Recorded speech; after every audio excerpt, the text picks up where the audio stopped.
Hello, how's everybody?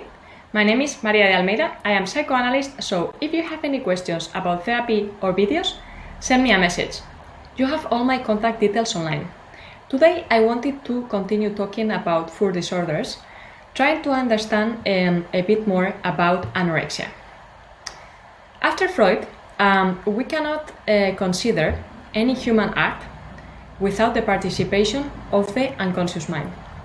We need to take into account the unconscious mind in the production of health, but also in the production of disease. Not everybody sicken from the same, and not everybody gets sick. Why is that? Why does anorexia happen? Psychoanalysis is going to bring a new concept of health and also the possibility of an effective treatment for disorders that at the moment do not have the right treatment because they are not taking into account the concepts of the unconscious. Since very early in history, anorexia exists. Back in the Middle Ages already, some prestigious doctors in the UK and also in France already described anorexia as a disease of psychic origin. Later, in the 20th century, it was tried to be addressed by the endocrinology. And as of today, as you know, anorexia is treated by a mix of psychology, psychiatry, and medical treatment.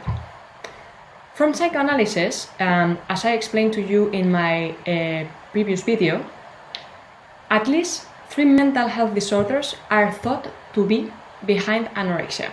So anorexia is not a disease in itself, it's a symptom, it's a signal that something is not quite right. These are the 3 mental health disorders that, according to psychoanalysis, can be behind anorexia. It could be hysteria, it could be psychosis, it could be depression. In the mental health disorders associated with hysteria, we tend to think that the symptoms are related to food. However, what these symptoms are related to is in fact to oral drive. In order to become human beings, we need to go through the different stages in the constitution of the libido. There are 3 of these stages. The first of it would be the oral one, then is the anal, and then is the phallic one. What happens in anorexia is that there is a regression to the oral phase. What does this mean? It means that eating is no longer just an act in which we have food. Eating is a human act in which the person is talking about their unconscious wish. This is, once again, as I explained you before, the key finding, or I would say the key addition of the psychoanalysis, which is that moving forward, there is no single human act being in which the unconscious mind is not implied. This is very visible in anorexia. Anorexia is the paradigm between need and desire.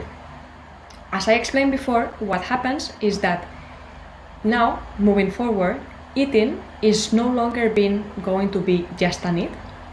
It's going to be something more than a need. The unconscious wish is going to be implied. In what sense? Why am I saying this? When we are children and when we grow up, we need to be able to detach from our mom. We need to be able to detach from the milk factory, from the breast of our mom. However, unfortunately, this is something that the person who is undertaking an anorexic position doesn't want to do. Psychoanalysis treatment can help to make this operation, which is a needed operation and is an operation in the language. Kids live in the sentence of their parents. That is why, even when it might be the child who is suffering from disease, from anorexia, it would also be interesting and maybe required to try and understand and analyze the mother, her unconscious wish. Why those centers that would allow the baby to detach are missing? As you can see, it's quite complex. Let's go a bit further. We tend to think that in anorexia, people, what they do is that they don't eat. However, it's slightly different. What happens is that in the mirror stage, when we are 6 months, The baby might be able to perceive the omnipotence of the mother, and when facing that omnipotence, he might be disappointed, he could be frustrated, because he realized that the mom is omnipotent and that the mom is not going to obey him. So the only power that the baby, the kid, has on its hands to control the mother is by eating nothing, which is very different from not eating, because there is activity implied. By eating nothing, the baby, or the kid, if it's older, has managed to switch that relationship of power, in which now is the mom who is going to be dominated by his wishes and not the other way around. A bit further. Why does anorexia happen? Let's try, even when it's a very complex topic, to understand it a bit better. So, it's very related to mortality. In which sense? For the human beings, one of the first questions that is going to help us develop as such human beings is being able to answer to the question, where are the children coming from? It's about procreation. And why is this question so important for us, and why at an unconscious constitution is also very important, is because we are coming from a man and a woman, we are coming from a sex species, we are walking through death. This means that one day we will die. So anorexia is a way of showing that maybe that question with mortality is not properly elaborated. There are a lot of childish myths related with the intake of food and the pregnancy, and also the pregnancy and the change in the shape of the body. What happens with anorexic people is not that in fact they are not hungry, is that they are scared of being fat.